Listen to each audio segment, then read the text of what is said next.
Hi everybody, welcome to another episode of Mike Reviews It All. My sponsor today is Azul Coconut Water.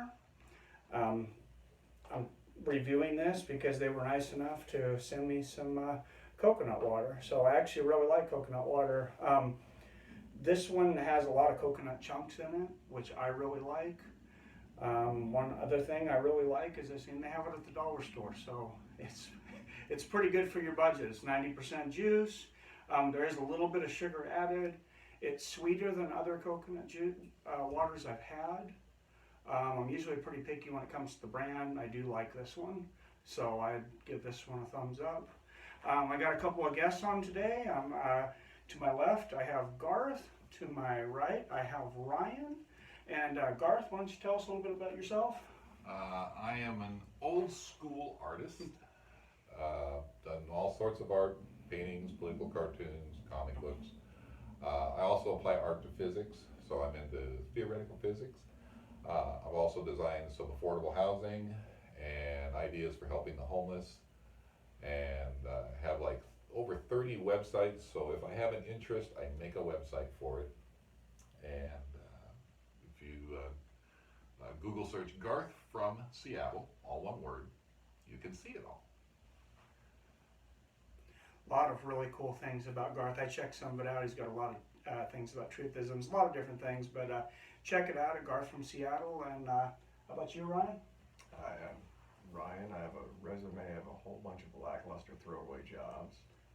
I'm currently in my early 30s, so I'm trying to not be that guy anymore. I've been a part of many failed start movies, sci-fi, CG efforts by other people that have all, for some reason, just come down to loss of financing or no one knows what happened. Yeah. So I'm working on this now, and So we're gonna give you a kickstart on a new direction. Yeah. And by the way, I've done props for movies. I've actually started to build a resume for making props. nice. 2 movies, Death Planet. You can find that on YouTube. It's Nils Osmar, who's the director. He also had a very famous film director, a cinematographer there, who I can't remember his name right now, but he did Ghostbusters and 2010 Space Odyssey. Nice. Yeah, so it was an excellent effort. And also a local independent film called The Bath, which was like a scary vampire thing. How recent was that? Because I was like, that might have been one of the things I was trying to be hooked onto that just Yeah. kind of went nowhere. Yeah, I think they eventually finished it, Huh. but I haven't seen the CD of it. But I Was know that good? I know I'm in the credits, so you gotta blame somebody. Hey, it made it to disc. It's official, right? There we go. There we go. Oh, and Mike, you should say what you do and what's your forte. I've been in the grocery industry for 19 years, mostly management, administration, and stuff, and I'm just kind of tired of that direction. I'm still kind of doing that, so employers watching, don't fire me or fire me. But I really want to do something in media. I'm just really enjoying doing some of my own podcast things. I really enjoy listening to a lot of the influential guys on pod right now. Joe Rogan's kind of my idol right now because I think he does a great podcast, a great guest, and I'm a super big UFC MMA fan.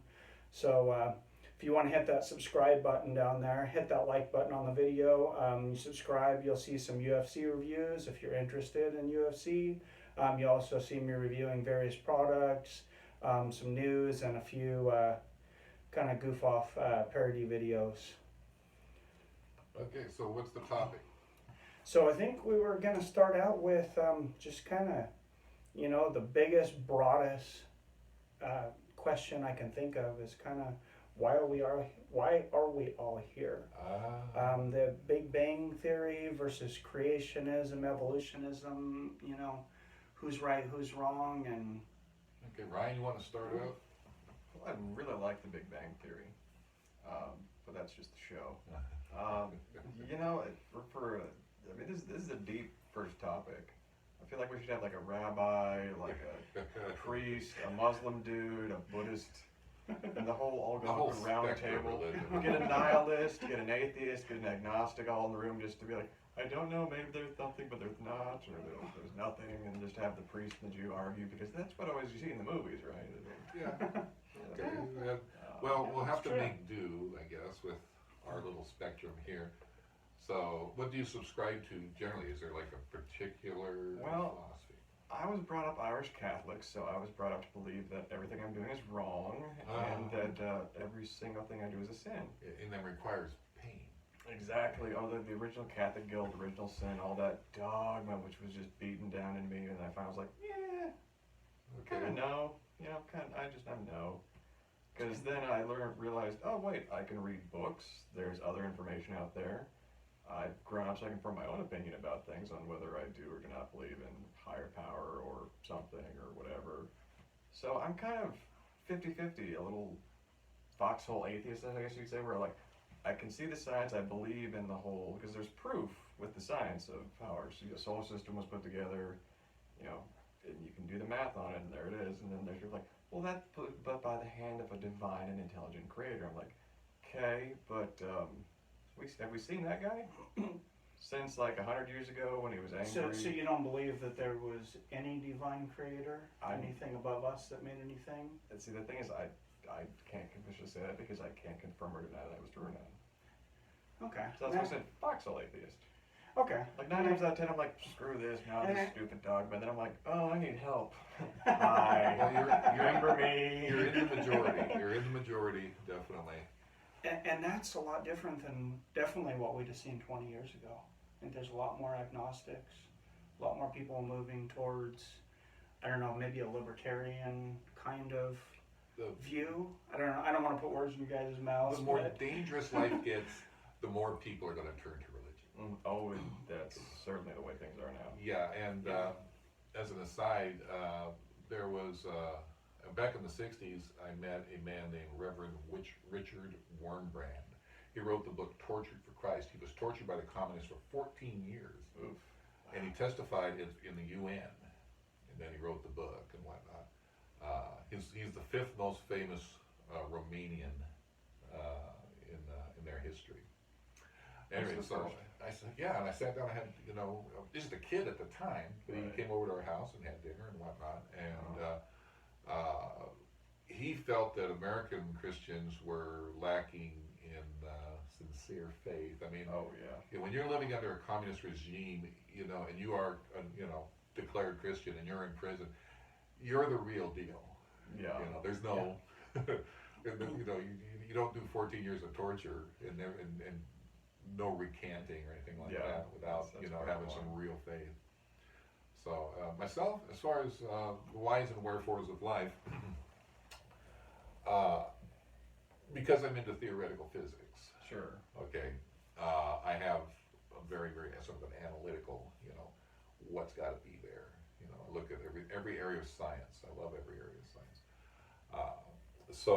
But as an artist, because I'm basically more into the art thing, but I applied art to science and I began to uncover certain things. And so when you're talking about, the big picture, you're going to have the tangible and the intangible. Tangible theories are covered by science and ideologies and whatnot, whereas the intangible is covered by religion and metaphysics. Mm-hmm. Okay, and you have an overall philosophy which combines everything. And so I'm kind of in the Christian / Aristotle camp, Okay. because Aristotle had a theory of the immovable mover. There is something in the universe that moves everything else, and it is a spirit energy form. Mm-hmm. Okay, and that seems to describe kind of the God of the Bible at the same time. Sure. So essentially, you're going to have the unified field theory is like the big kahuna when it comes to scientific theory. The unified Okay. field theory explains the foreknown forces of gravity, electromagnetism, strong and the weak nuclear forces, and as well as the forward motion of time, and other things like Heisenberg uncertainty principle and stuff like that. Okay, so there's also a thing which Freemasonry is into, which I call the 1-2-3 principle. You could also call it. It was a guy Hegel. I think they called it. Well, it goes thesis, antithesis, and synthesis. So we learn by opposites. When we're born, we're learning well, this is me, and that's not me, right? So it's a world of contrasts. Unless you look into a mirror. Yeah, well, it's kind of a mirror image creation is what we are, because we put a mirror down somebody, they're the same on both sides. That is called also bilateral symmetry, which arises from radial symmetry, which is toroidal, which goes to magnetic fields, et cetera, et cetera. But before I go too linear, okay, so you have existence, you have non-existence, and in between is temporality. That's where we are, okay? We can only, think abstractly about what it would be like to be eternal, forever, unchanging, immovable, It's something that's really not in our ability to perceive correctly. And absolute nothingness, oblivion, is another it's the exact opposite.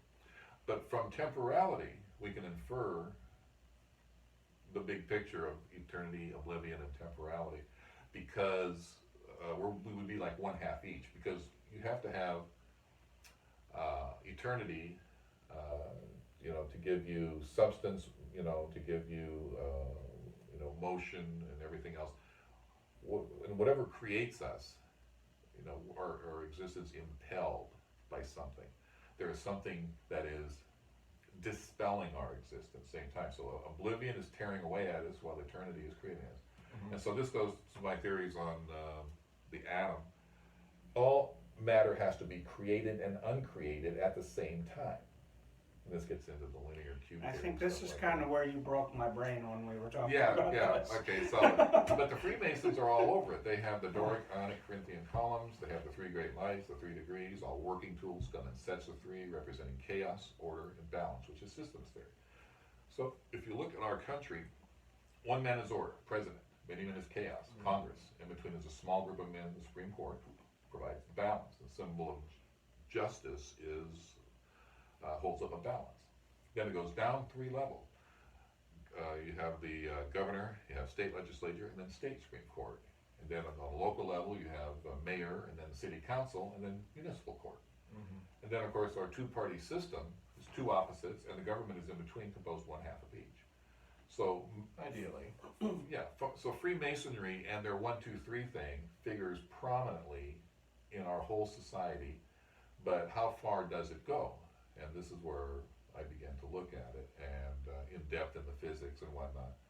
There's actually the 1-2-3 principle embedded in the periodic table. It's in like solid, liquid, gas, the 3 states of matter, past, present, future, proton, neutron, electron. So you think Freemasonry, so to interrupt you, kind of laid the table, that they kind of laid the table for modern civilization? Actually, and kind of how it is? They basically take, they probably had the 1-2-3 thing from a long time ago. They trace their history back to Hiram Abiff, who was the architect of Solomon's temple, who was supposedly the wisest guy on earth. Okay. And so, in their initiation ceremonies, they reenact the death of Hiram Abiff, who died rather than give up the secrets of the temple. This gets into sacred geometry and all sorts of stuff, which artists know about, like the golden rectangle. I've seen it when they rebuilt London after the fires. There's so many pentagrams and connected things. Yeah, Washington D.C. is all divided up like that. That's why it's all wheel and spoke. That's why it's not on a grid. Yeah, and then George Washington was, I think, the head Freemason at the time, and the richest guy in America at the time. Paul Revere and Benjamin Franklin were both Freemasons, so I think a lot of the founding fathers were Freemasons. They set up our country based on these principles, But getting back to the meaning of life, so if you remove all the people from the earth, and it's just nature, and it's Likeness. it achieves a balance, right? Is there then no meaning? In other words, without people to appreciate nature or to give it meaning, how can there be any meaning? It just simply is.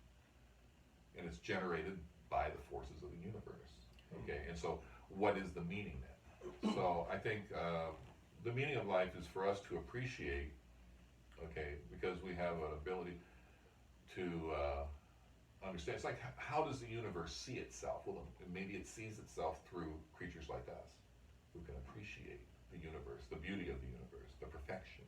So the way you're saying we're the consciousness of the universe. We're part of it because you see, we're part of the earth. You know, we're tied to it.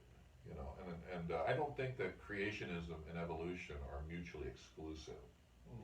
Yeah, I think that all roads lead to Rome, so to speak. You know, all these answers lead back to the same place. But a lot of people would disagree. You know. Well, there's a lot of theories that are a lot of Christians, I think, that believe in the Big Bang theory that say God put it all into motion, right? That's kind of what I grew up in a Baptist church, and that's kind of what our pastor would tell us. Yeah, I believe in the Big Bang, but yeah, God said bang, and you know, here you go, and then it this is where I separate. takes off. This is where I separate from that dogma. Yeah. See, according to my theory, you can't make eternity. It is, okay? And so you can't, the universe is, you know, is eternal. And it turns out, and I've been in contact with a Professor Wenyi Xu, who's got these new theories which are mathematically sound, but it calls for a universe with no beginning or no end. The Ouroboros.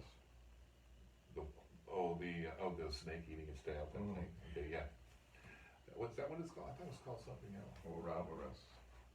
Ouroboros. That's the way I spell it. But we're talking about the same thing. Yeah, right? yeah. Okay, so yeah, essentially it feeds on itself, and that's what gives you the forward motion of time. The contraction. See, my theory is that the universe is toroidal. So in other words, a magnetic field is like a ghost image of the universe itself. Okay, and so you have the contraction of the universe that gives you the strong nuclear force, which holds matter together, right? Then you have the weak force that causes light and radiation, which is what's shining into the camera. And then electricity and magnetism used to be two different forces, but they were unified into electromagnetism. What do you mean used to be? Well, when they realized that you could turn a magnet inside some wires, and then that would generate electricity. Okay, so they changed their thinking. Yeah, so, and electricity running around a nail can make a magnet. So that unified electricity and magnetism into electromagnetism, and then they unified electromagnetism with the weak force, they call it the electroweak, and then they unified the electroweak with the strong force, call it a GUT, or Grand Unified Theory. But gravity is the one that they haven't been able to unify with the rest. So the fight is really over gravity. Okay, which I figured out, but it's a lot of detail, and I'll go into it later. But there's reasons why they sit on certain knowledge. Okay, there's this knowledge. There's a lot of stuff they hold back, and I can go into it sometime. But if you go to my website, there's a website that will explain a lot of stuff there. Essentially, gravity is the Bernoulli principle. It's a hydraulics phenomenon. And that was the Garth from Seattle, right? Yeah, Garth from Seattle. Google Garth from Seattle again.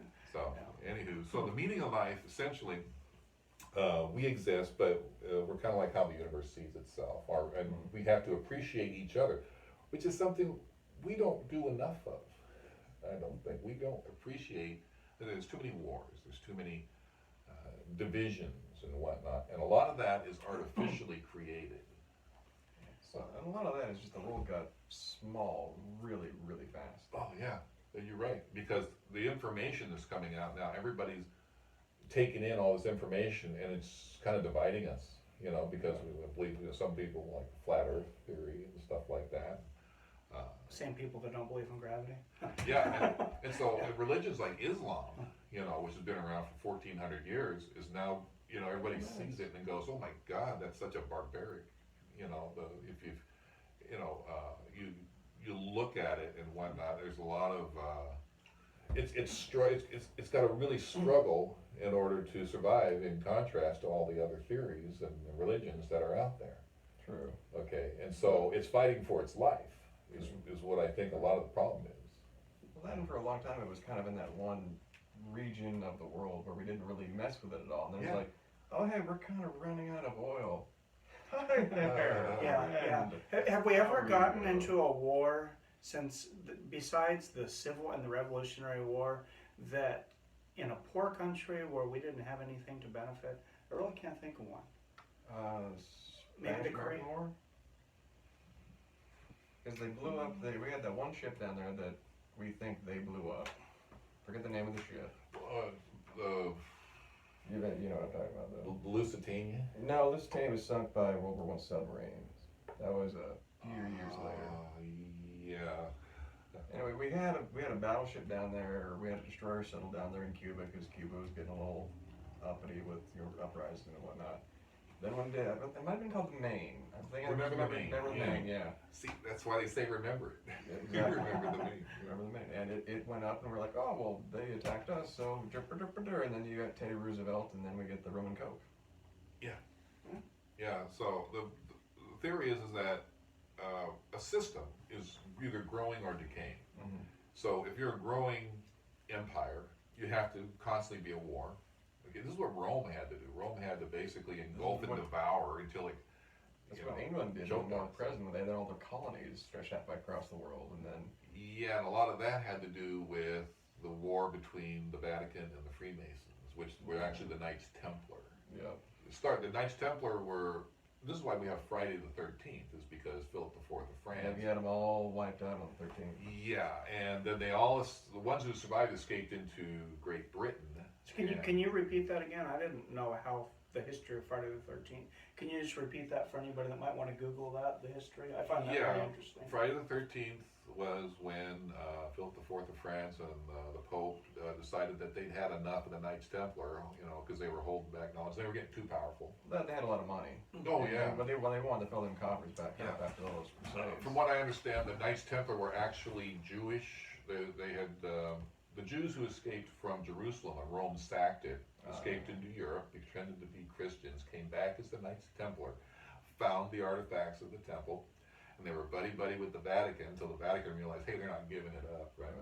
And so Philip IV, who owed a lot of money, to them and whatnot, got together with the Vatican and decided to go after it, right? And so the Knights Templar escaped into Great Britain and became the Freemasons, which is now why there's two rights of Freemasonry, Scottish Rite and York Rite. And then the problems on Ireland is always between the Protestants and the Catholics. It's true. So, and now the thing is now the Vatican had all of Europe, had all the land, okay, so Britain had to be a sea power in order to counteract that. Mm-hmm. This is why Britain ruled the waves, right? Yeah. And then the big rush to colonize the New World, South America. Oh yeah, all the Indies and yeah, it all was that sugar cane and tobacco. Right, and as soon as America, Black ivory. got 13 colonies together, it was time to set up a country and declare independence and under basically Freemason design. Pretty much. Yeah. Is there any end to war in the near future? I mean, No. maybe not completely, but do you see it slowing down some? Because you talk about expanding into other countries, that we have to continue to do wars and things, but aren't we expanding technologically and scientifically and using the elements and the resources that we have in newer, broader ways all the time, with technology moving as fast as it is? I think that the war in the future is probably going to be more of a religious war, okay, because of the problems in Europe with Islam, the slow invasion sort of thing, and it's in Canada, it's in Australia.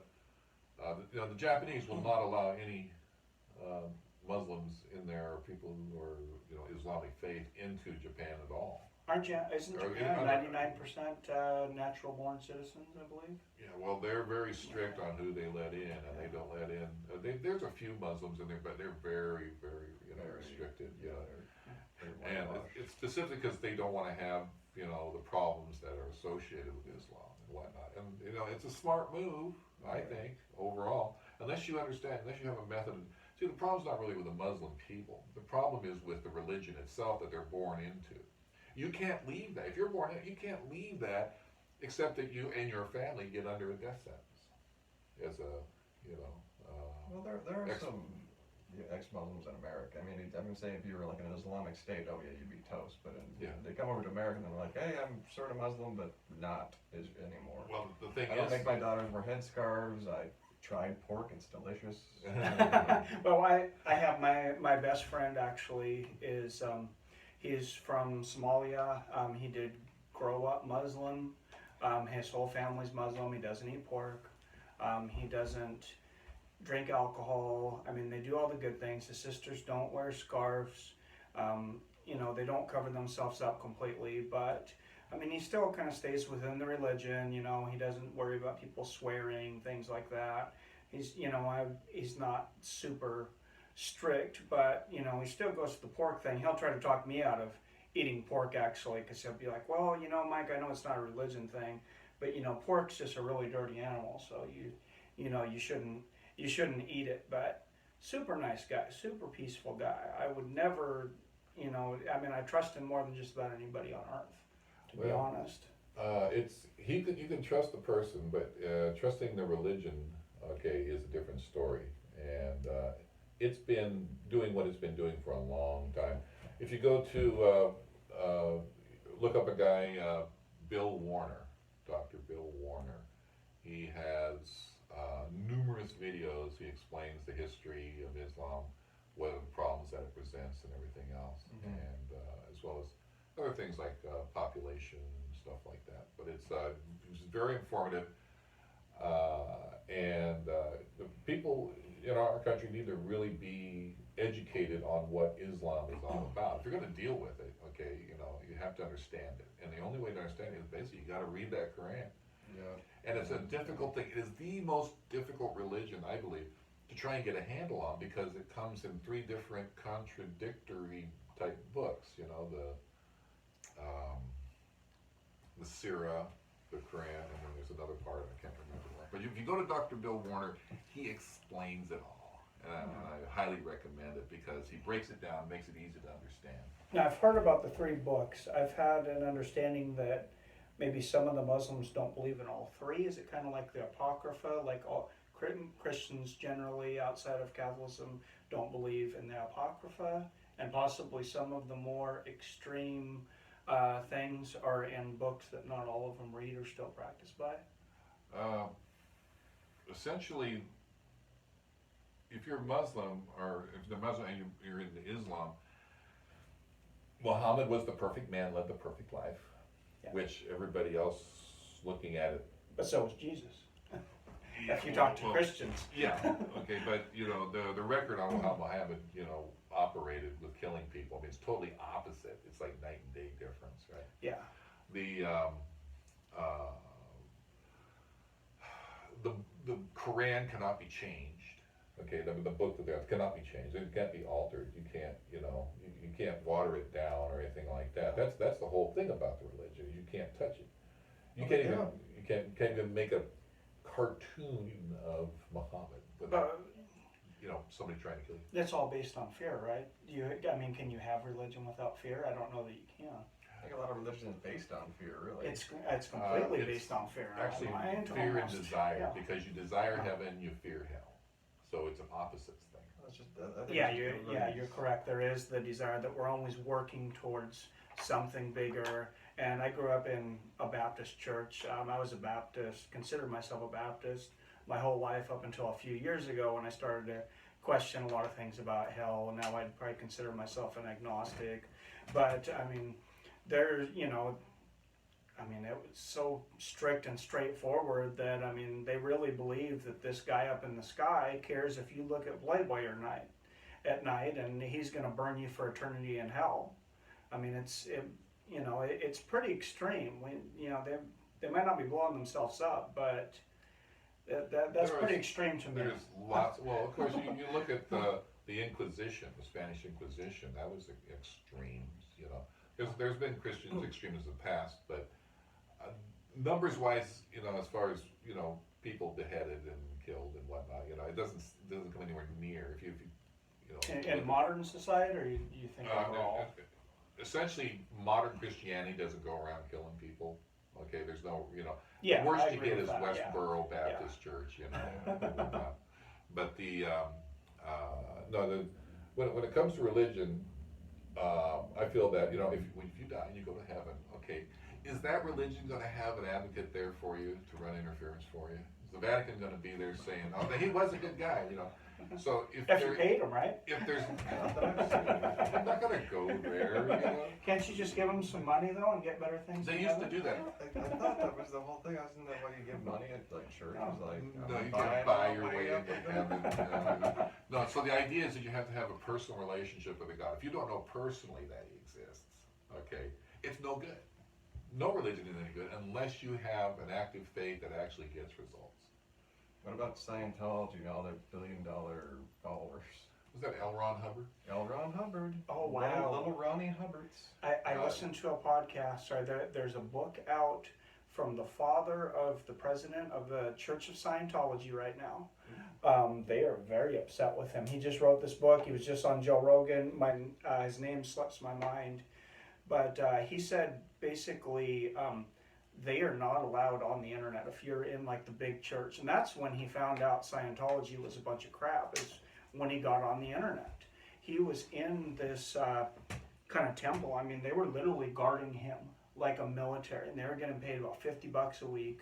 And but they were guarding him militarily. They were allowed to have electronic devices that could go online, but it was kind of like a government thing where you could only go to certain sites. Right. So how he found out about this is his son, the president, actually gave him a Kindle for his birthday. Oh. And for some reason, no one this got through the screening, and no one filtered this. And they tried to take it from him several times, but he was able to keep it because of who his father was. Then he started looking up all the things on Scientology, and one of the hugest things, I think the breaking point for him, was one of their friends that was in the Scientology church they hadn't seen in a long time. And they were talking about him, and they're talking about how's so-and-so doing. I don't remember the specific illness, but they were talking about her. Oh, she's doing fine. You know, she's went away, but she's going to be back with us, and she's doing great. So he finally gets on Google, and he Googles this person's name. He realized that that person had died 6 months ago. Mm-hmm. So the breaking point to him was when they came in and said, "Hey, we're all putting money together for Maria's birthday. You want to chip in for Maria's birthday?" Well, Maria's been dead for 6 months. And that's when, you know, that wasn't the whole thing, but I think that was the breaking point where he got his wife and everything, and he actually had to literally escape the church. Yeah, there's a lot of cults like that. They don't like being called a cult. You're a cold Scientology. Well, there's a lot of people think Mormonism is the same way because it has an extra book. You know, it has the Book of Mormon. That was just suddenly found one day in a field. Yeah, there's a whole South Park episode on that. I've seen that. It gives me a giggle and a titter once in a Well, they while. have the play. But this is what I like best about the Mormons, and I have a ton of Mormon friends. My boss is pretty strictly Mormon, actually, but this is what I like about them, and I won't give a whole lot of my opinion either way, but when the Book of Mormon play came out, based on that episode from South Park that they ran, Mormons came forth and said, "Oh, that's great, and if you'd like to know more about the Book of Mormon, go to our website, Latter-day Saints, and you can learn more about the religion of Mormon." They just let it slide off their back. Oh yeah. You know, they didn't go out and kill the person who made the play. That's the right attitude. I really. Now here's the other thing.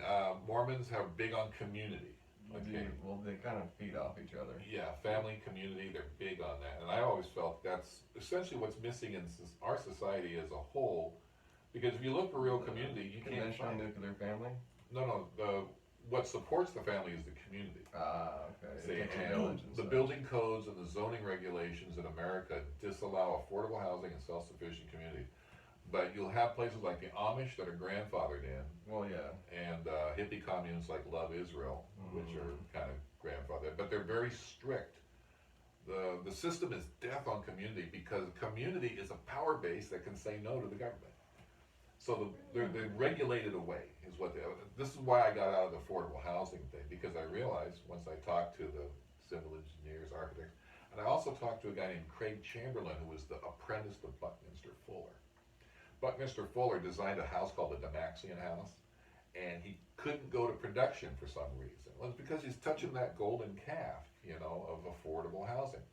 We're starting to see tiny homes, okay, and there's a place called Casita in Texas that's putting out some really nice downsized homes and whatnot.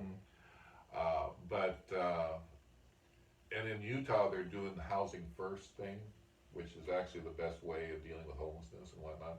So there's progress being made, but essentially, the system, and the hammer really came down in 1974, I found out.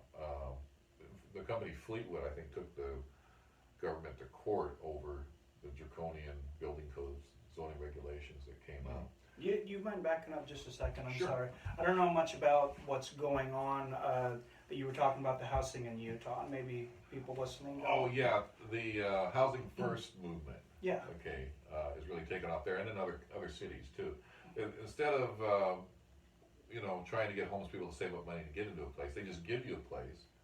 Okay, and I think I saw there's like a pet project of that in Seattle too, kind of work around that same modular kind I of did housing see something style about you're like talking small about. houses. they have the Yeah. tiny homes thing. The tiny homes Yeah, like Yeah. thing is those what it is. container, Yeah. shipping containers, they've like commoded into apartments sort of. Yeah, and they've got the RV safe park that they had for a while, but now I think they're shutting that. They shut that down. They shut them down every other week. I mean, it's it was starting to work. I think. I don't think the system really wants a safe RV park. I think they wanted to hurry up, try it, and say, oh, it failed, right, and then get rid of Well, it. it's always good to make it look like you're doing something while you're trying to just get rid of it in general. Yeah. That's Well, what a lot of politicians are doing. though I think Low Income Housing Institute is actually helping with the tiny homes project and whatnot. So That's that's a good a. thing. I think it's a step forward. Do you But- know of a foundation that you find to have honesty, integrity, helping with that at all? Somebody that people I can think- research if they're interested in helping with that? I'm very interested in that. I believe everyone deserves a home, no matter what their situation is. You'd have to go and look what Utah's doing, the Housing First movement. Okay. Okay, that actually is eliminated homelessness essentially. Do you know what their crime rate is? What's happened to their crime rate? I don't got any I know it numbers. wasn't the biggest crime-ridden place to begin with. It's Utah. There's a few pockets, but you You know. sure they didn't just round them all up and just dump in the middle of the desert somewhere? Because they got a lot of desert in Utah, and it could just be really easy just to get a bus and be like, we got sandwiches, come on in, and then just. They got them on a bus, probably some of them, the hardcore. I mean, like how Giuliani killed all the homeless in New York to say there was no problem. He just had them all secretly killed back in the 90s. Okay, you just threw that accusation out there. I Giuliani killed the homeless. Let's go into that. Oh, That's a serious yes. accusation. He's a Giuliani nice killed the homeless guy. in the 90s. Yeah. What they did is they probably just gave him a bus ticket to Seattle. They probably just showed him Jersey and was like, there you go. As long as you stay underground in our subways, we don't care. As long as we don't see you. Because he cleaned up, Times Square to make it He all did. pretty. Yeah. That's true, he did. Which I would prefer Scorsese's taxi driver Times Square to this Disneyland Taxi neon driver, yeah. top light sign. If I want to go to New York, I don't want to be like, oh look, let's bring the kids and family. Like, no, if I want to go to New York, I'll be like, okay, I need a gun, I need a bulletproof vest, I need to carry no money on me. It'll be fun. But he turned it to the safest big city in the country, right? Yeah. They were named safest big city in the country, formally. Well, they do Formally, love it there. officially. Yeah. So we love New York, we love Giuliani, I would say, he's doing a good thing. But, a lot of times you're just pushing the problem someplace else, Now, the problem in this area is the heroin addiction. Well, yeah, It's there's driving a lot of Pacific the Northwest. It's been our hallmark forever. Yeah, and it's basically gotten to such proportions that they're looking for options now, different ways of dealing with it and whatnot. They got Not the just the methadone safe clinics injection and- sites Yeah, and stuff like you can that. trade in your gear and get clean stuff, so you're not spreading out communicable diseases. And Well, that's great because then no one gets off of the drugs and they continually have victims to play out for life, right? That's kind of my philosophy. They always need victims. They need This victims. is a bipartisan thing. That's the other part of the theory of why we have homeless is because the system needs people to serve an example of what happens if you mess with the system, right? And so that drives everybody back into the arms of the corporations. Theoretically, corporations, okay, they're getting all the benefits of people working together like a community, but Yeah. none of the responsibility for the welfare of the community. They're just strip mining the community. I have a very decent example of that. Up in Melbourne about 15 years ago, they decided we're going to allow Walmart into our town. And after 1 year, the Walmart's going to be their lease free for 1 year. We're not going to charge them anything. After that 1 year, then they're going to start paying back in the community and giving us this, giving us that. When that 1 year mark was up, the Walmart moved across the zoning law area Really? to where they didn't have to do that. And in that 1 year that they were in that location, they shut down most of old mom and pop Mount Vernon. And Mount Vernon wasn't smart enough to write into the bylaws, apparently, that they have to say No. that.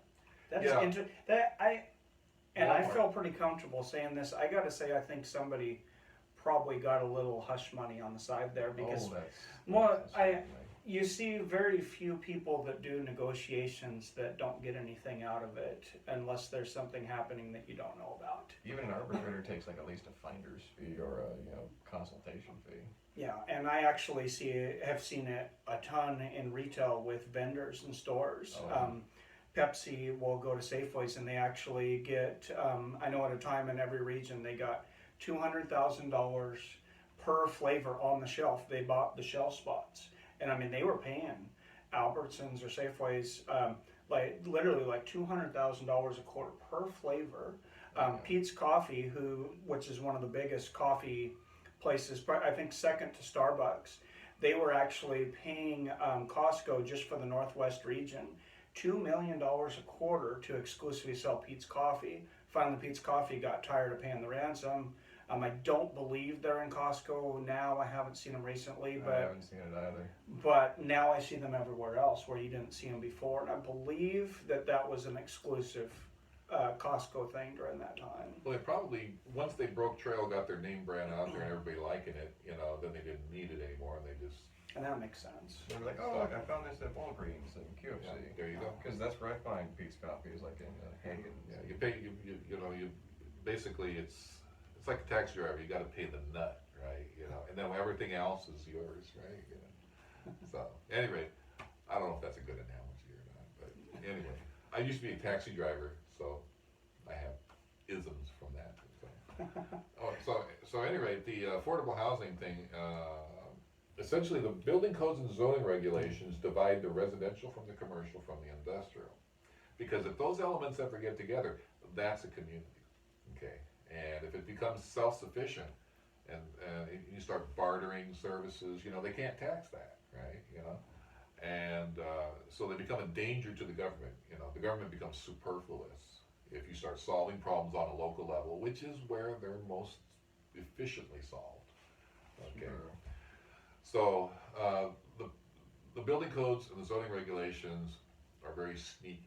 They're designed, they have wording like to mitigate the effect of shadows. Well, they have all that draconian boilerplate that no one understands unless you're. And it's so boring, and your mind just goes numb just thinking about it. And there's so many of them, whatnot. And this is why you have to pay people, to make sure you can run the gamut of what they've got hoops for. But you essentially, it's designed to disallow community, drive you back into the corporation, and that way the power stays in the hands of a few, as opposed to being in the hands of the community. Like, if the community's got the power, they could make the corporation answerable. That's what they did in Flint, Michigan. Saw the movie with Michael Moore, about Flint. It was called Roger and Me. I've seen that one. Yeah, in the old days, they made the car companies Ford had to kowtow to what Flint wanted because that's where the workers were. Yeah. They cut They them had off. those strong union groups where they could actually get away and do all that stuff. Then we started outsourcing everything, and we That's started right. losing Moved to all that Mexico. momentum. Yeah, Mexico, Canada, Japan, Honduras. yeah, but now when you allow all sorts of illegal immigration, you don't have to outsource. It comes to you. Except they're not actually coming here as much anymore. They're leaving now because Well, it's a actually lot of getting them are better where leaving. they're at. Since where they were. since Trump's in and he's cracking down, a lot of them are probably going to leave. There's going to be a certain amount of attrition. I always felt that we don't want to lose a good workforce. You don't want to throw the baby out with the bath. What you want to do is get corporations. If you want these people from overseas working for you, you sponsor them. Okay. Bring You them don't. Well, you just if you have illegals working for you now, okay, what you have to do is sort of an amnesty thing where if you have a corporation sponsoring you, okay, then you transition eventually because there's millions. We have millions of people, Oh yeah. or whatnot, and these millions are throwing all sorts of money into remittances, and the second highest gross national product of Mexico is remittances coming from us. So all that money is not in our community, it's going down to Mexico and helping their communities, okay? Which, Damn, you know, it's got problems, so, you know, you can't really vilify them for, this is an option, you know, the families probably say, if you haven't got a job in Mexico, then you need to get to America because we need some dough, right? And so they push them out, they say, go to America, and then so they do, and they send remittance back and everything's fine, okay? But for us, our, you know, emergency services and public education, you know, all those social services suffer, you know, what, it actually does cost Oh yeah, everything, every quite more. support agency gets oversaturated with illegals and legals and everything. Yeah. There's no way to cover everybody. Yeah, and so what we should do, and then I talked to Brian Suits on the radio about this, and he was amazed nobody seemed to think of it Who's before. Brian Suits? He was a radio talk show host, I believe, on KBI at one point. I do not know the gentleman. Yeah, he In was- Seattle? In Seattle, Okay. yeah. I actually, the reason my website, you know, you Google Garth from Seattle, right, is because that was my call-in name when I was calling the talk shows back in the 90s and whatnot. They all knew me. I'm the caller from hell. You know, and they like me or they hate me, right? And Brian says he was on the fence. Do we like this guy or we not? We're not sure. He had to talk to his producer. Do we like this guy? Well, anyway, when I threw it out there, I said, look, why do you allow legal immigration when you're already oversaturated with illegal? Right? You cut off all the legal immigration, and if any countries have a problem with you, say, well, talk to Mexico, right? You know, because Mexico's giving you a pamphlet on how to get over the river, right? You know, how safely to negotiate getting into America. But Trump didn't. Trump wanted to send all the illegals back, but did you see this until it got to the farm workers? He did the same thing as George Bush on this. I seen this, that some people came to him and said, "Hey, we can't afford to have our produce picked. This produce is going to go way up." And I don't know if you've noticed at the supermarket lately, it's starting to rise. I work in a supermarket. Used to be able to buy 3 heads of romaine lettuce, the brand, for $3, and I noticed just from last month it went from $3 to $5. A lot of produce is still really cheap, and I don't know how much that has to do with it, but I thought it was kind of funny where Trump's like, we don't want any of these brown-skinned people over here until, we're going to lose some money, and I'm not the biggest guy to vilify Trump. Agricultural industry probably just set up a screen, you know. But which, you know, this is fine. This is what I'm saying. You got to cherry pick, you know, and you can have work visas, you know. I mean, they've had them for years, work visas, right? Yeah. You know, and if you have people in corporations and they're just indispensable and whatnot. But how much paperwork do you have to go through a work visa to pick plums? Well, they should simplify it. I have no idea. Absolutely. They need to simplify the entire immigration process. Just regular immigration, if you were coming from like Canada to be an American citizen, it's still like a multi-year background check, vetting, all this kind of stuff. And you're coming, you know, fruit picking Mexican, not to be racist, but we're just talking about fruit picking Mexicans, so gall darn it, I'll keep saying it. They're not going to have the patience for one. I'm guaranteeing 99% of them probably don't read English. And I'm guessing these forms are mostly in English, or at least Form 1, and then you have to wait for Form 2. Well, I think that's a misconception from people that would say Mexican is a racist word. Mexican to me is the proper word for someone that lives in Mexico. Just like American, and Hispanic is generally somebody that's been naturalized to the United States. I was referring to myself as saying fruit picker, because I know that's it's one of the lesser, but there's a list of. Well, it started out as that. That was, you know, you had immigrants. You used to have regular, you know, just white people who would follow the trade. You know, they go crop to crop, you know, and whatnot. There was a name for it, and it's the basis of mice and men. I know that. Yeah. And essentially, over the years, you know, the immigrants from Mexico, you know, and a lot of them played it straight, had the work visas and whatnot. But you know, Mexico having problems with its economy and whatnot, you can't blame them. You know, especially when the corporations throw the door wide open. And to be fair, America's been doing this since the birth of America. First, when we had slavery, and then when we had the Chinese to build the railroads, they were like, "Hey, we built the railroads." We were like, "Great, move on. Yeah. And so we said, hey, there's a bunch of jobs up in Canada, over in Western Canada. Go there. And that's why we have a large Asian population. Yeah. Victoria, British Columbia. There was actually some anti-Chinese riots that happened in Seattle, I think maybe Portland, something like that. back in the day. Back in the day. And it all goes back to white fighters. Like, I'm comfortable here. Like, wait a minute, there's too many people that look different than me. I don't like this. Well, it's I don't feel safe here. but it's the history of America is one of basically immigrants, you know, and even Native Americans, they came, you know, over the land bridge land from- bridge and whatnot, eventually from Asia and whatnot. Yeah, how does the Bible explain that? I'm not quite sure, but. And the I Jesus don't- lizards. What? Yeah. And the Jesus lizards. Or dinosaurs, I guess. I don't know. Oh, Noah didn't let them on the boat. Didn't you see that last week? That's What came out with Scientology. that? A couple He didn't of let them on the ark. There was a few that could swim, though. I know that. And I think there was one or two could fly, so they could have just sat down. You just. That's why the Bound one. out of That's the why room. the ones in the ocean are still there. You Well, saw. it might have been some cryptids back in the day, you know, that were still around. Probably some dinosaur. You know, supposedly the last pteranodon died in England because they were digging in coal, and they unearthed one, and it come walking out, scared the hell out of them, right? You know, and then it croaked and died, right? Oh, you know. That's the total Oh, wow. opposite from Rain of Fire. And also Thunderbirds. Those were pteranodons. I thought they were a hockey team. They are locally, but I'm talking about the Thunder Lizard, yes. the big Thunderbirds. I'm very interested in those Thunderbirds. I've looked at, you know, supposedly the last incident involving one was in the 70s in Texas, where a kid was actually picked up and dropped by one. The woman said that the bird was 6 feet tall. Oh, Right. that is So she said a Texas, Thunderbird in Texas. Yeah. It was 6 feet tall. Picked up her son in the 70s. Yeah, and dropped him. And I'm then gonna the have kid. to look into that. Oh, it's interesting. It's very interesting. But the Thunderbirds were called Territorns. That's what their name, Territorns. They were 6 feet tall, had a hulking wingspan, I don't know, 20, 30 feet, something like that. Weighed 200 pounds. Biggest bird of all time. And they were called Thunderbirds because they would use, you know, the thunderstorms in the Midwest would have these huge updrafts.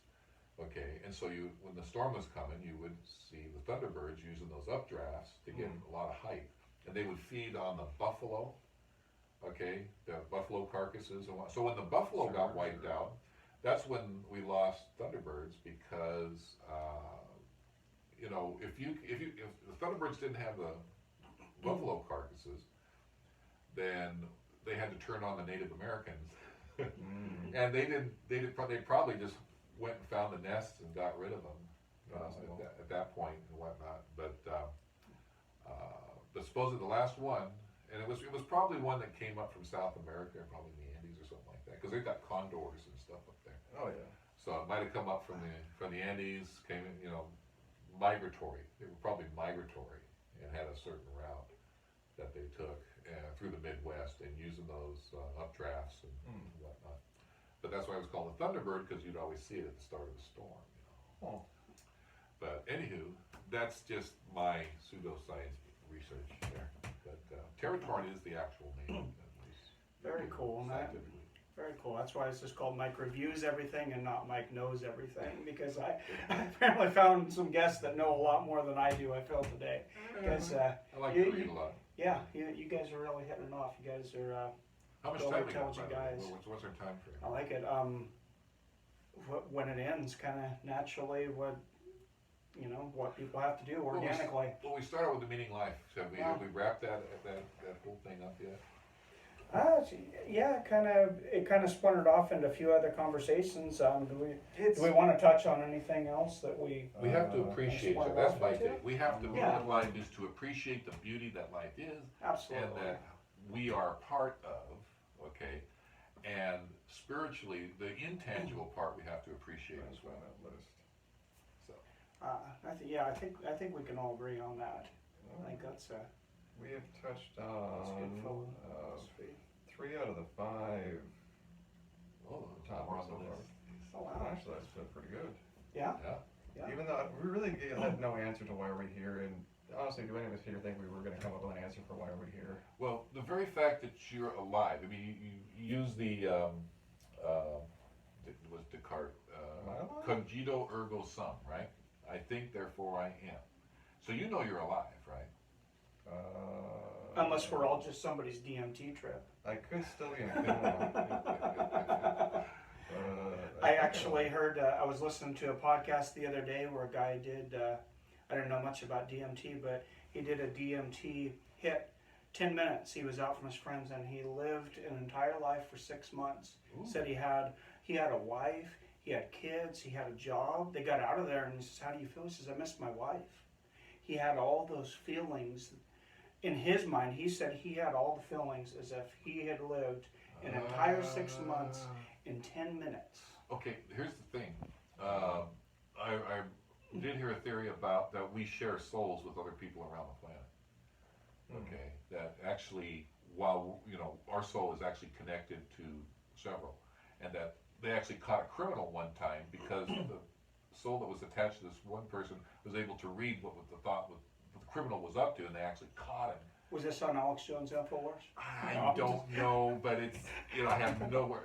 It was so long ago. This sounds But- like a Twin Peaks X-Files kind of hybrid show.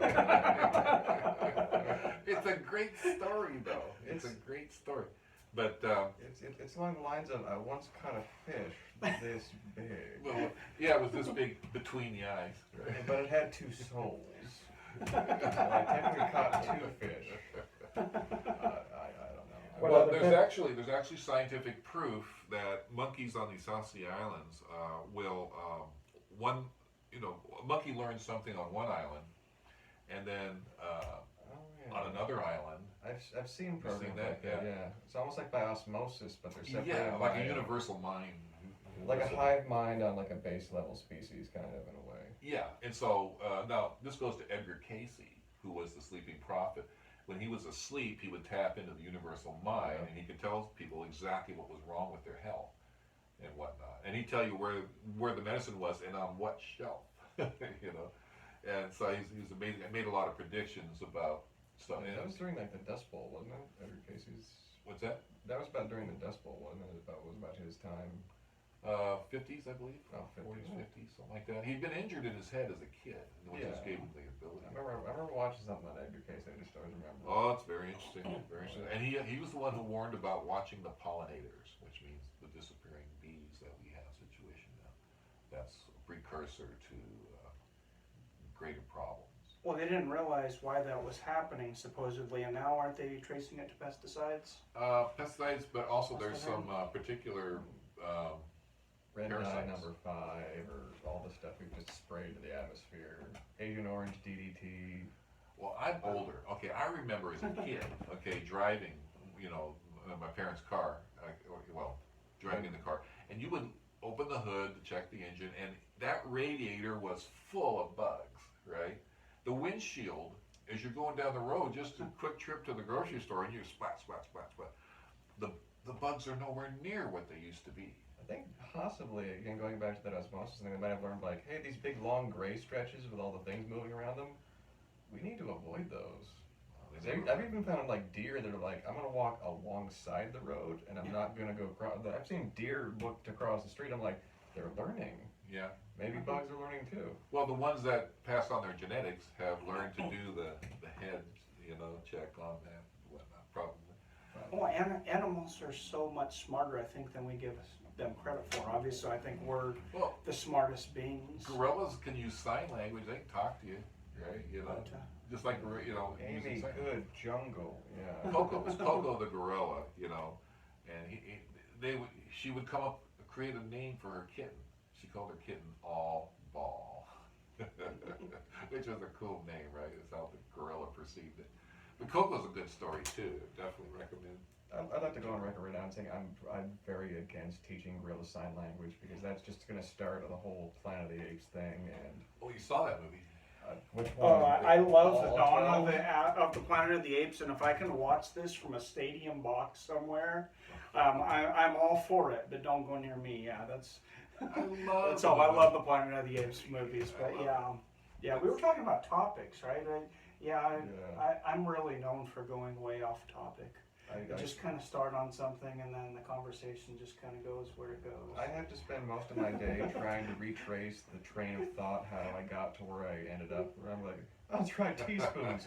Why was I talking about the Magna Carta? I don't understand what happened. Yeah, I'm like Grandpa Simpson. You know, one story leads to another story. Oh, leads to please, another for the love of story. God, wear a bolo tie next time. Please do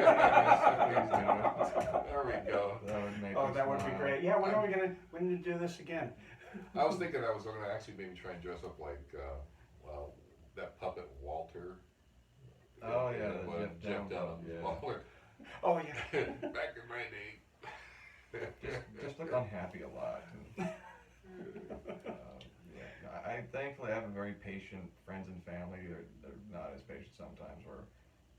When I get in my cups just a tad, I'll go off on just the craziest conspiracy theory. And I think at one point I was convinced someone I was speaking with was an actual robot, and I would not just drop it. I was like, "No, you're a robot." And they're like, "No, I'm a real person." Like, "No, you're a robot, and I'm going to prove you're a robot."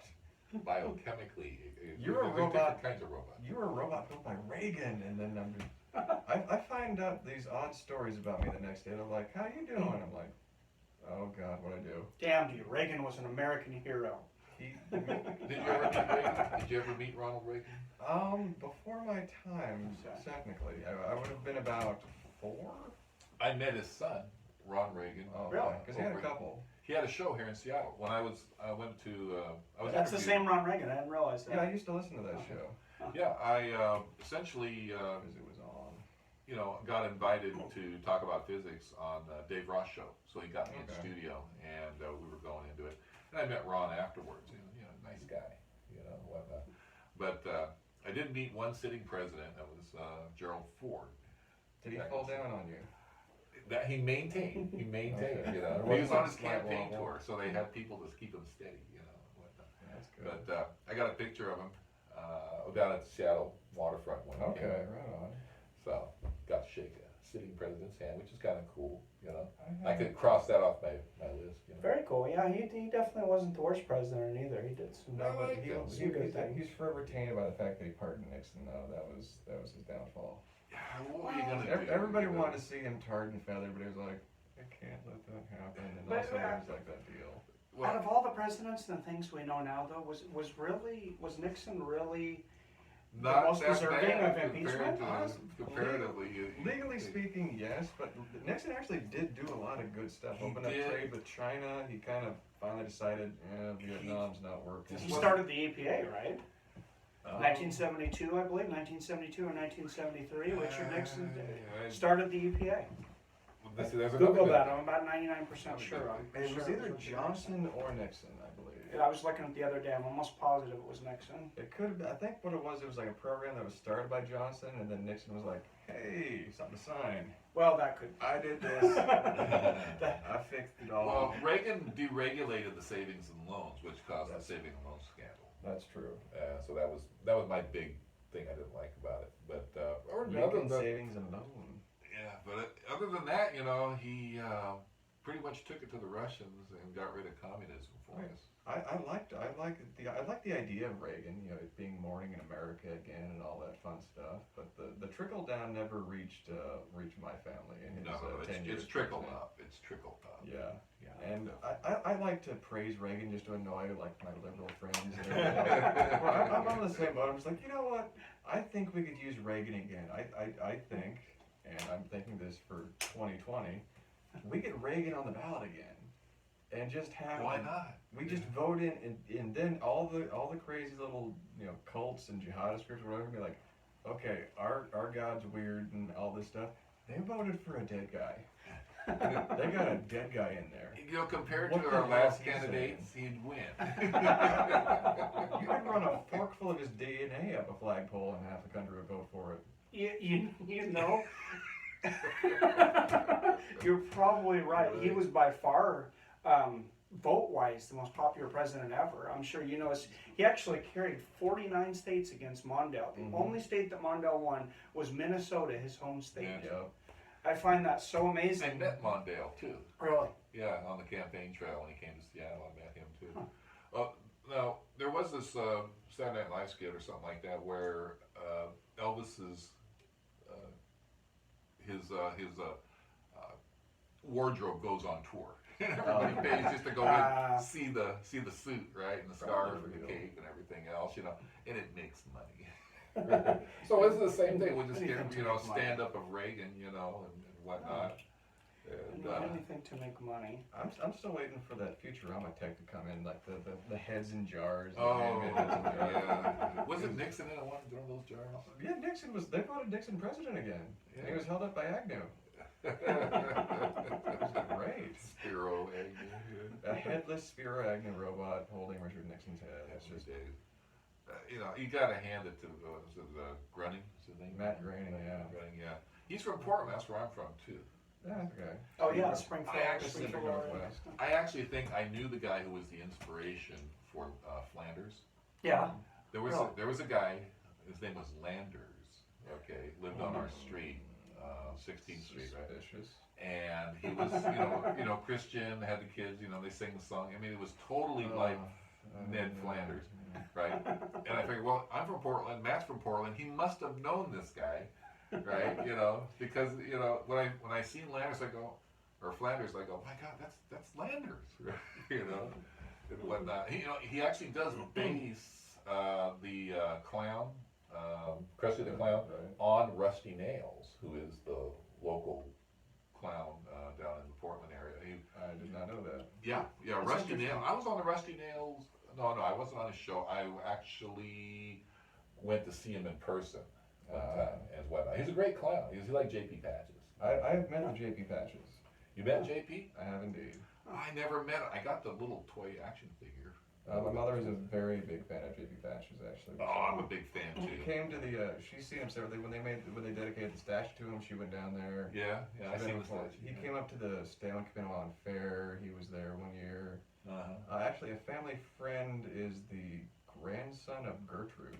Really? From J.P. Patches and Gertrude, yeah. Yeah, you know, I'm glad that they had Gertrude in the statue with J.P. too. Well, he was very made sure everybody got their piece of the credit. Yeah, because that guy, I forget his name, but he played all those different characters, you Yeah. know, and whatnot. Yeah. Boris Ward and stuff like that. Yeah. Miss Smith, I love the Miss Smith pie thing, you know. Yeah. Oh, it's great stuff. It's, you know, and this is the thing. It's Americana. We don't have that anymore. We don't have cartoon shows with that real hosts anymore for kids. True. No, that's true. It's all like kind of a Japanimation kind of thing, and even the old ones, like they bring back Garfield. My kids are watching. Oh, this isn't Garfield. Turn that crap off. It's communism. No, not really. But I don't like it's the just CG goofy. Garfield, yeah, I don't care for that. Yeah, I wish they'd bring back regular cartoon hosts. And because as a kid, I was on those shows. I was on the Heck Harper show down in Portland. He was the singing cowboy, right? You know. And I was on the Ramblin' Rod show too. I remember Ramblin' Rod. That was in Portland, right? Yeah, and he had the Popeye cartoons, and he would have a little ship he'd walk in. He never dressed up. He had like this sweater. He had lots of buttons that he eventually started putting all over and whatnot. But my whole Cub Scout troop, we went to Ramblin' Rod, and he yelled at us during the commercials, right? Because we were, you know, booing the cartoons. Right?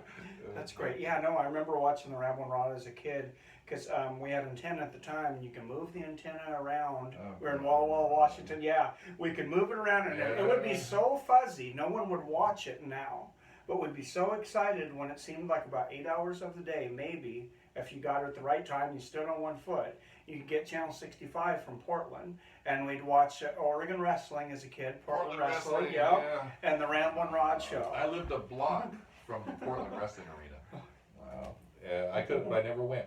But I was a big fan, you know, watching those old wrestlers. You know, Roddy Piper came from there. Yeah, as well. There was Tough Tony Born, Lonnie Main, the Von Steiger brothers, Dutch Savage, you know, Haru Sasaki. I remember them all. I'm old school wrestling. That's what I like. Yeah. Oh, and the Gorgeous Ladies of Wrestling. Ever seen the Gorgeous Ladies of Wrestling? It was out of Vegas. I've seen them on TV. I don't know. Oh, you gotta watch the videos, Gorgeous Ladies Yeah, of Wrestling. some of it, yeah. Great. Before the WWE divas and all this other stuff. I was big into wrestling until about 6 when I realized it probably wasn't real. But I was in a If I spoiled that for anybody out there, sorry. I'm pretty sure WWE isn't real, but watch UFC. You'll love it. I have a very regretful 6 months of my life between like 14 and 15 where I was like, oh, this is awesome. And then one day I was just like, oh, wait a minute.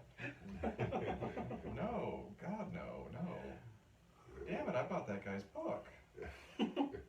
I know people that still watch this as an adult in their 20s and 30s.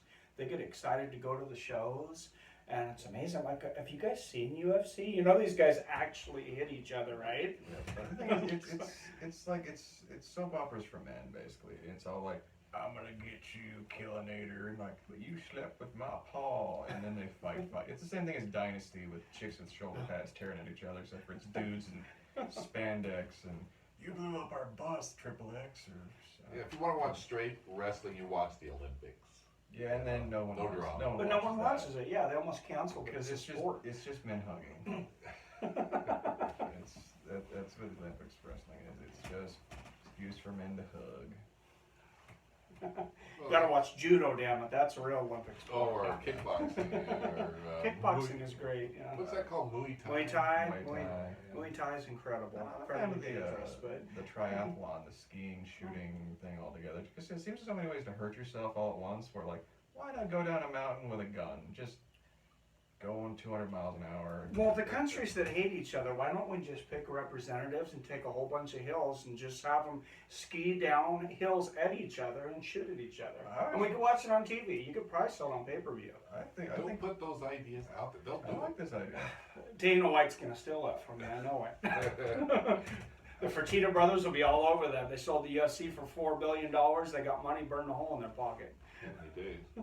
What I think we need to do is do a full like Pacific Rim type of thing. Every nation just builds one giant super fighty robot, and they all just go. And the last one standing, that's the ruler of the free world for 7 years. Okay. Just so that you have a chance. You to have like Yeah, a you know jubilee that. year where everything goes back to the way it was, then you start all over and build new Well, robots. you gotta give it some time, you know. You gotta let That's programs something and that makes practices sense. take place, and you know, Mexico's only gonna make a robot like once every 10 years anyway. So you know, you gotta give them that extra bit of time. And Well, you know, Japan's gonna rule the world. Japan already does. I'm saying that right now. Japan is 5 years in the future. Everything above ground in Japan is a hologram. They all live 20 stories below ground because they're waiting for the kaiju and for hurricanes and for tidal waves and to just get the fuck away from the rest of the world. Oh, and not to mention Fukushima, which is probably a topic for another day. Yeah, Gotta clean be energy underground for that. Or That clean energy didn't do them so well when the tsunamis hit, though. and no, that did not help them very much at all. You have to factor it in that you're going to have an earthquake and a tsunami and fire, and this is going to happen. You're going to have 3 Mile Island. You're going to have, well, what's that one in Russia? Chernobyl. Chernobyl, yeah. You know, you're going to have a That Chernobyl. was You know, and interesting. it's still a Yeah. pain, you know, over there. They still haven't figured out how to deal They with have radioactive timber wolves out there that are just, they've adapted. it. Glowing in the dark, right? Yeah, They're seriously glow in the dark, yeah. Wow. Wow, man. that is crazy. There I would was love to actually- check that out. There was a place that was a company called Luminous Radium Dial Luminous Paint Corporation. They had women in there painting the numbers on the clocks with radium, and their teeth would glow at night. Yeah. And they would turn off the lights so they could all smile at each other, and then their faces just fell apart with cancer. Well, yeah, because for a long time, people thought radium was like a miracle tonic. They'd like be just taking shots of I it, know. having like enemas of that stuff up there, and in little It tablets. wasn't until the 70s that they got rid of this company. Okay. And the furniture was hotter than a pistol, and it was sold to people in the area and whatnot. And they were dumping a lot of the toxic stuff around the forest there. There was deer that were unrecognizable with tumors and stuff like that. I thought we dumped all that stuff in poor countries, don't we? Just like pull up to the We're Bank a of poor Somalia, country. We're a poor country. pull up to the Bank of Somalia, drop a bunch of toxins and run off, and We then put it act like we put it all on a barge and we sent it out, and it came back like 10 years later, double its weight, and they were like, no port would take this. Mexico said no. India said no. We were very surprised about that. Well, we got NASA. Why don't we just shoot it to the moon? You know. Why don't we just put it all in a big pit and nuke it? Speaking of all that space junk, Wait a minute. It's we don't want it to go nuclear in the first place. You know, that's the whole idea. They'll vaporize it. It'll be fine. They'll throw it in the air, and then everybody will breathe it in. That's the Well, problem. we just do it over in Russia. But have you seen about this space junk, the stuff that we shot up into space? Oh yeah, all of it's this garbage? still there. We're running Yeah. into it. We're trying to go on missions to Saturn and all this stuff. That's, And these things are huge obstacles. there's things the size of like school buses to like small cars, basketballs, and they're like little tiny itty bitty babies going 40,000 miles an hour, taking out satellites and. We destroy Yeah, so it's a much space of station. everything. We're some amazing What beings. about but- the, what about the NASA conspiracy stuff where we actually didn't go to the moon? You know? Let's save that. Well, Or we there? we don't want to go into that right now because that's going to be a long conversation. I'll not show my idea on that. Um, We did go, we didn't go when we said we did. okay, if we're going to start this, how much time do you have? So it's half true. Yeah, exactly. Okay. Okay. Because Uh, I'd like to do a lot on that, but unless you got another hour and a half. Okay. I need a cigarette here in a while. Yeah, I'm thinking slow. I think we're gonna wrap this one up today, guys. That sound Okay, all so right, everybody okay. wave your brand. end it right here. So Wave your brand. Wave your brand. Here it is. Marlboro Menthol 100. Oh, see, Red Death. Where's yours? I'll just stick with the coconut water. Oh, Yeah, okay. I don't smoke yet, but I'm planning on taking it up. Okay, so we have to make sure you don't smoke. The only way you win against these things is you never start. That's what it is.